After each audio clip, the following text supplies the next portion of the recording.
Baik, bismillahirrahmanirrahim. Assalamualaikum warahmatullahi wabarakatuh. Pada kesempatan kali ini, SP Sistem Basis Data pertemuan ke-6, saya akan membahas tentang SQL dan RDBMS. Nah, mungkin sudah tidak asing lagi dengan yang namanya SQL atau struktur query language gitu ya. Nah, SQL ini adalah sebuah bahasa yang memang sudah digunakan untuk basis data dalam basis data relasional. Nah, bahasa ini memang secara de facto ini merupakan bahasa standar yang digunakan dalam manajemen basis data. Dan bahasa relasional saat ini hampir semua server basis data yang ada ini mendukung bahasa ini untuk melakukan datanya. Nah, SQL ini dibaca SQL gitu ya. Ini merupakan kependekan dari struktur query language, yaitu bahasa yang dirancang khusus untuk komunikasi database. Ini tidak seperti bahasa yang lainnya, seperti bahasa C, Basic, Pascal, atau bahasa pemrograman yang lainnya. Ini bahasa SQL ini memang sengaja dirancang gitu ya, untuk melakukan hal yang sederhana dan efisien, untuk membaca dan menulis suatu database. Jadi SQL ini memang hukumnya ini bukanlah bahasa kepemilikan gitu ya, jadi hampir sama seperti Linux. Bahasa ini memang kepemilikan ini yang digunakan oleh vendor database perorangan, tidak gitu, tapi hampir, bahasa SQL ini dipunyai oleh semua orang. Nah, hampir semua database, besar ini mendukung SQL. Nah, ini sehingga bahasa dengan kita mempelajari SQL, Anda dapat berinteraksi dengan hampir seluruh database besar. Ya, mungkin mungkin seperti Microsoft SQL Server gitu, Oracle, Access, MySQL, dan yang lain lagi gitu ya.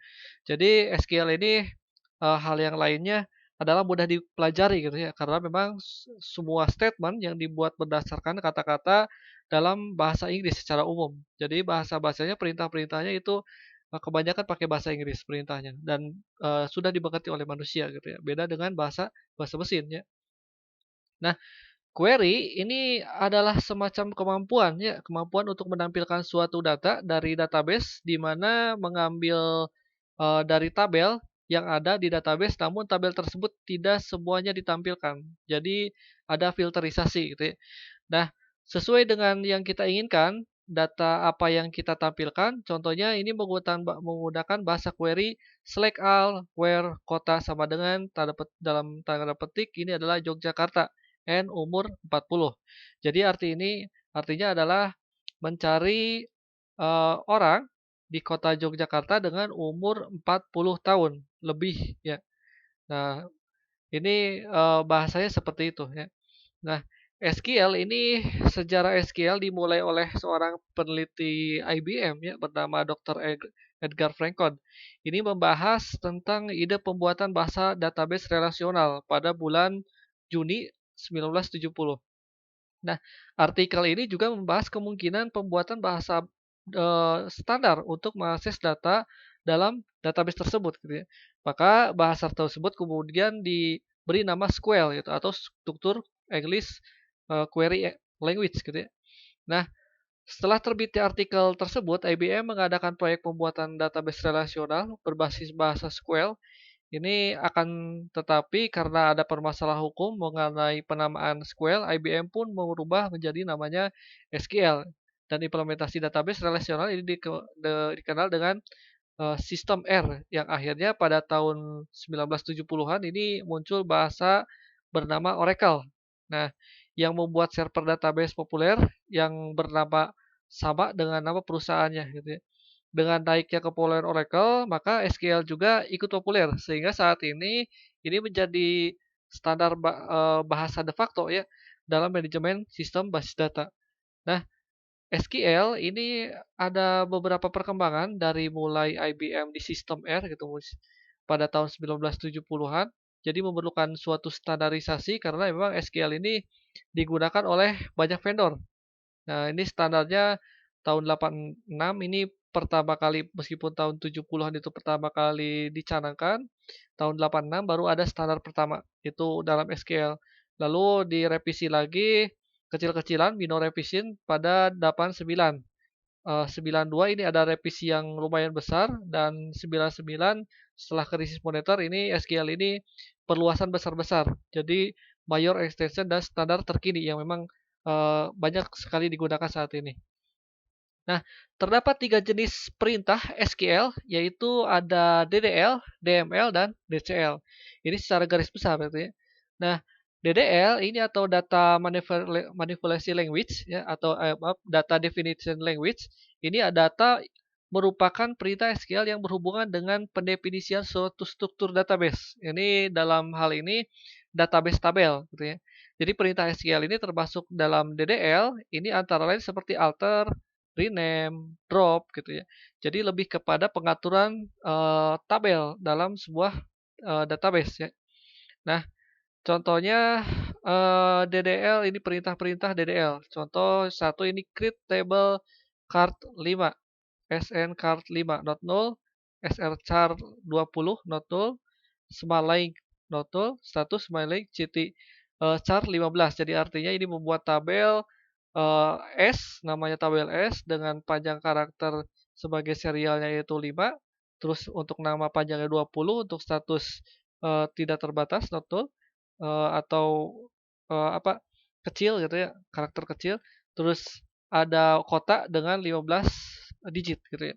Sama seperti create table, create table SP gitu ya. Ini sama hampir semuanya membuat sebuah tabel.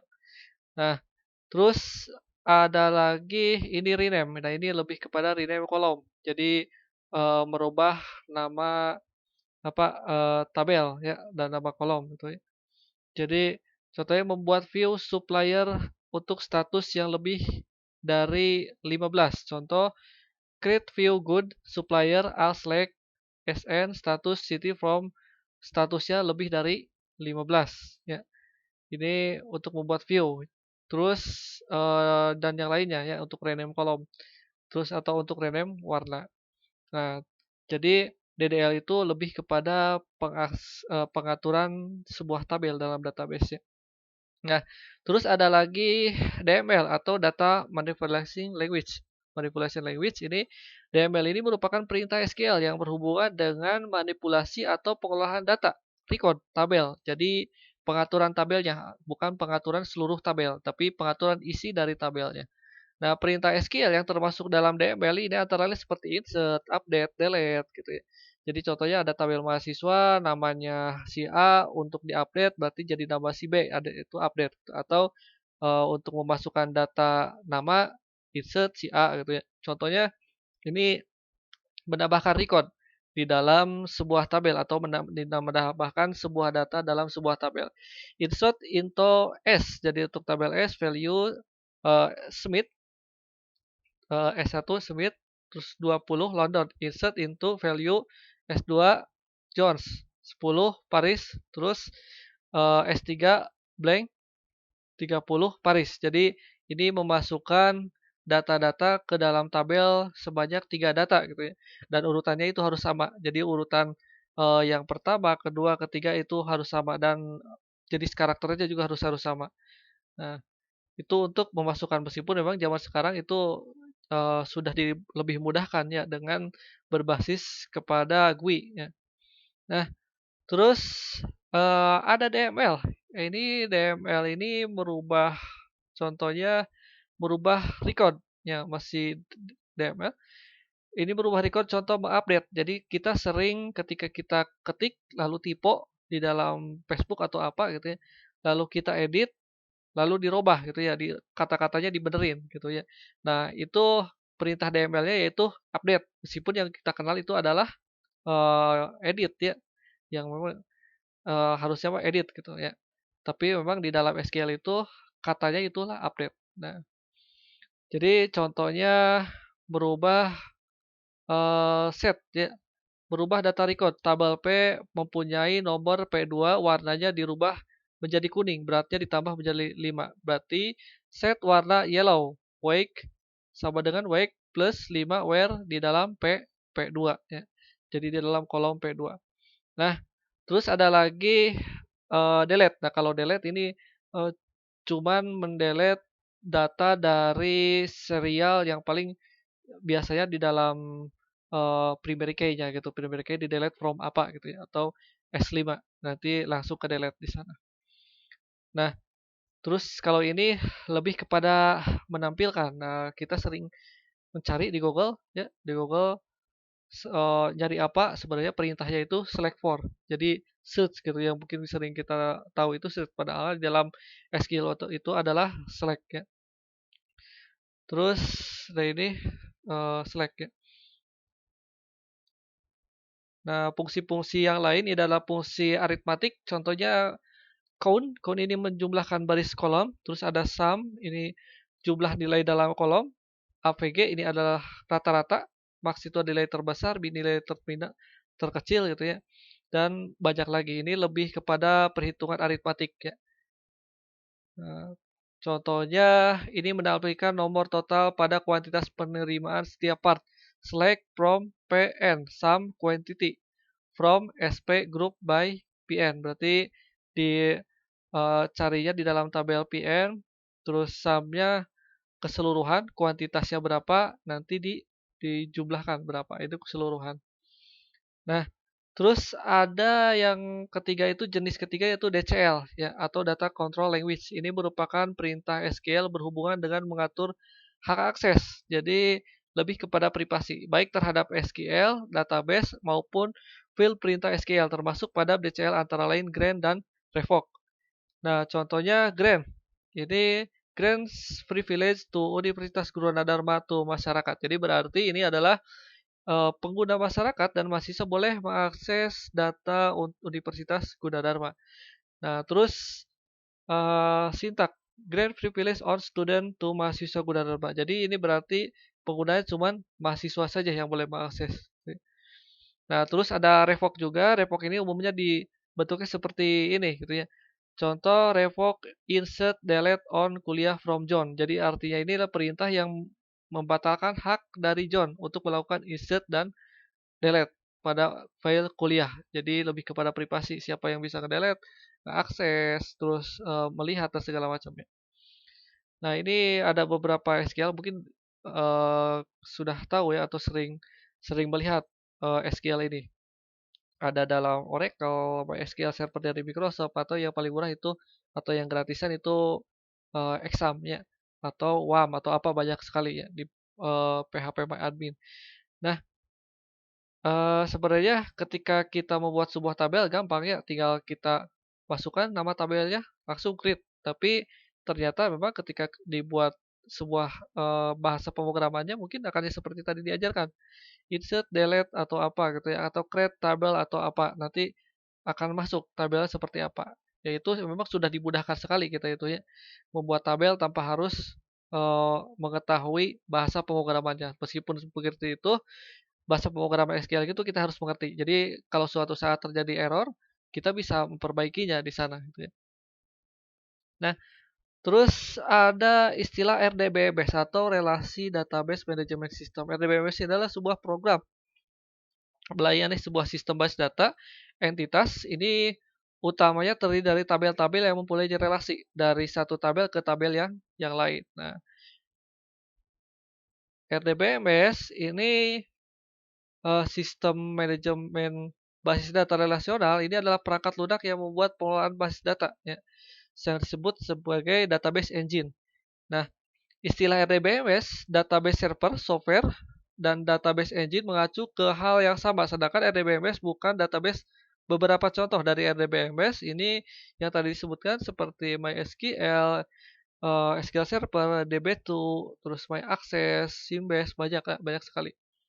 Nah, contoh penggunaan RDBMS ini banyak sekali. Jadi dalam kehidupan sehari-hari, dalam bidang kerja, misalnya akuntansi, atau mungkin ketika kita bangun tidur sampai tidur lagi, RDBMS ini sering kita pakai ya. Dan bagian-bagian RDBMS ini ada bagian input-output yang kita sering pakai, ya ada security, keamanan untuk privasi kita, ada proses language, language processing supaya kita bisa mengerti, ada proses control, storage, sampai manajemen memori. Nah, ini hal-hal ini termasuk ke dalam fitur-fitur dari RDBMS. Nah, contoh dari RDBMS. Nah, ini sebagai contoh database kamu terdiri tabel mahasiswa dengan tabel mata kuliah. Nah, ada berbagai macam relasi database. Jadi ada one to many, many to many. Jadi contohnya ini adalah mahasiswa mempunyai NPM. Jadi NPM ini dijadikan satu satu ke satu ya. Nah, prodi ini mempunyai banyak banyak mahasiswa ya. Nah, terus nilai nilai satu mata kuliah itu satu satu nilai ya. Nah, database ini saling terrelasi. Relasinya dari mana? Ya, relasinya yaitu bisa dari primary key atau foreign key kunci tamunya. Primary key-nya NPM mahasiswa untuk dan nilai juga NPM. Terus foreign key-nya ada kode mata kuliah dan mata kuliah. Foreign key-nya ada kode prodi di primary key, kode prodi gitu ya. Nah, ada beberapa pengenalan ini DB2 ini yang sangat awal-awal ya, awal-awal DB2 ini eh, database yang paling lama ya. Nah, ini adalah DB2 adalah produk sistem manajemen berhubungan dengan database dari IBM atau sekarang populer disebut dengan data server. Nah, di mana merupakan perangkat lunak manajemen informasi, kebanyakan DB2 ini disebut sebagai DB2 Enterprise Server Edition gitu ya, atau top of the line DB2 Data Warehouse Edition atau DB2 DWE. Nah, ini dijalankan pada Unix, Windows, dan Linux server. Nah, DB2 ini merupakan Relational Database Management System (RDBMS) yang memungkinkan pemakai melakukan hampir sama ya, seperti ada create, update, kontrol terhadap basis data relasional dengan menggunakan struktur query language. Nah, DB2 ini didesain untuk memperoleh informasi yang dibutuhkan dalam bisnis berskala kecil maupun besar ya. Nah, yang tadi DB2 ini pertama kali didirikan pada 1983 ini pada sistem manajemen bisnis dari IBM ya. Lalu eh, ter- tersebut ini produk tersebut ini untuk platform yang memang Paladin kelas mainframe ya. Sebelumnya produk jenis DB2 ini memang atau SQL atau DS ini sistem 38 munculnya lebih awal sebenarnya dari beberapa paket yang lain ya. Nah, ini yang tadi disebutkan ini adalah cikal bakal atau apa disebut sebagai database relasional alpha ya, yang pertama kali oleh Dr. Edgar Van Vogt yang ini. Nah, ada beberapa kelebihan dan kekurangan dari DB2. Nah, ini kelemahannya adalah platformnya harus spesifik. Ya, harus jelas, harus sesuai.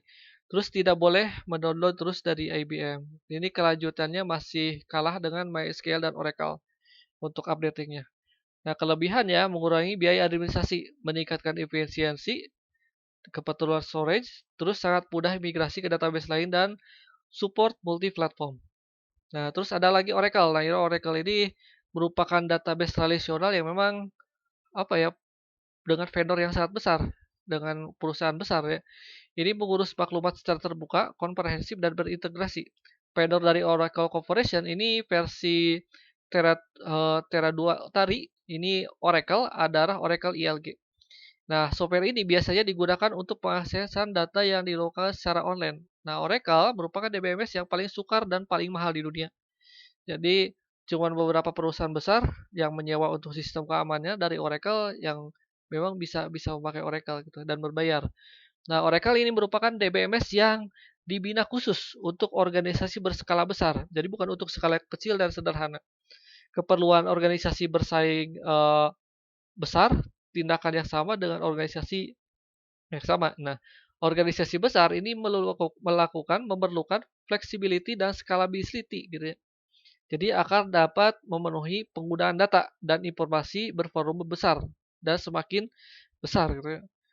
Nah, ada beberapa kekurangan dan kelebihan ketika kita menggunakan Oracle. Nah, Oracle merupakan DBMS yang paling sukar, paling mahal di dunia.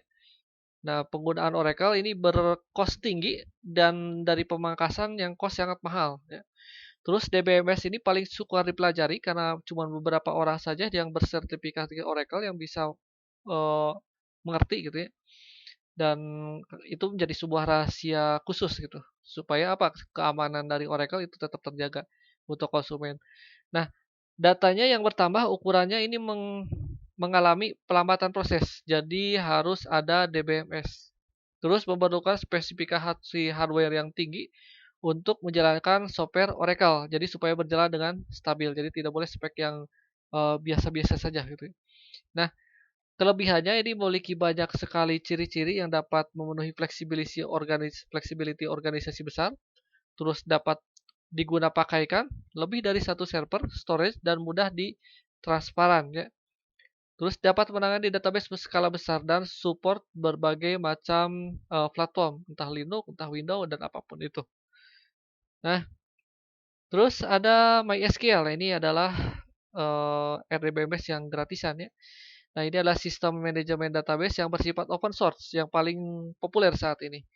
Nah, sistem MySQL ini menyokong beberapa fitur multi-thread, multi-user, dan SQL database manajemen sistem. Ya.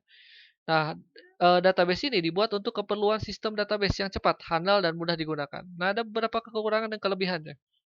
Pertama, kelemahannya untuk sambungan ke bahasa pemrograman seperti VB, Delphi, Fox Pro, dan yang lainnya ini tidak menyokong karena sambungan ini menyebabkan file yang harus dibaca dengan sambungan dari program visual tersebut dan ini menyebabkan SQL jarang dipakai untuk pemrograman visual ya.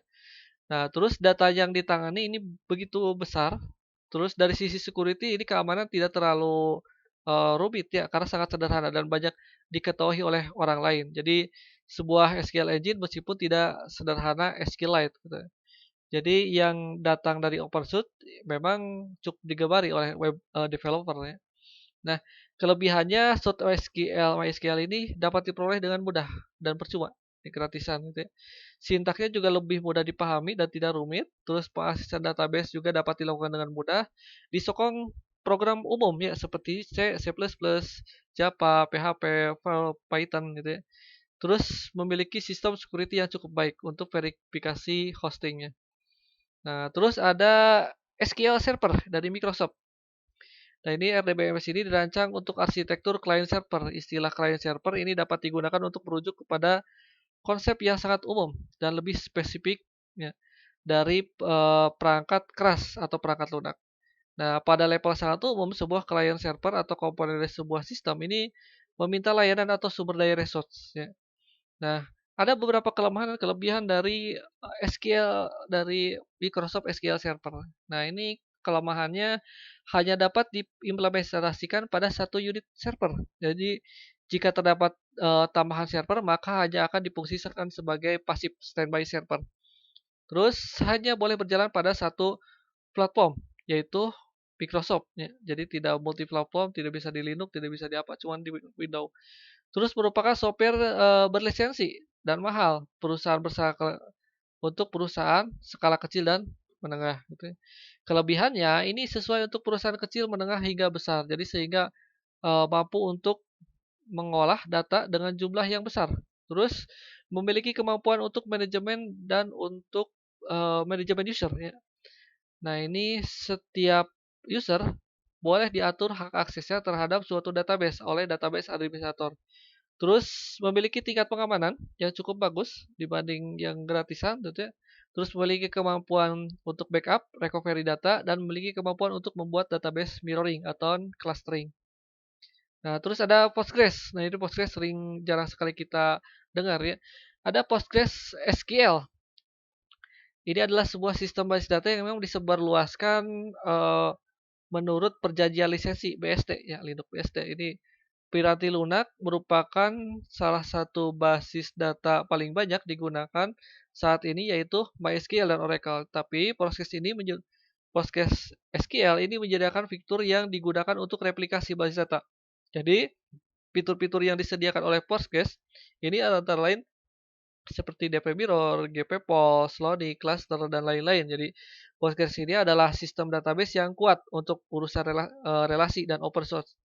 Memiliki dari pengalaman yang lebih dari 15 tahun pengembangan, terus aktif yang sudah terbukti segala rancangan arsitekturnya dan telah dapat reputasi yang sangat kuat, handal itu integritas datanya dan akurasi datanya.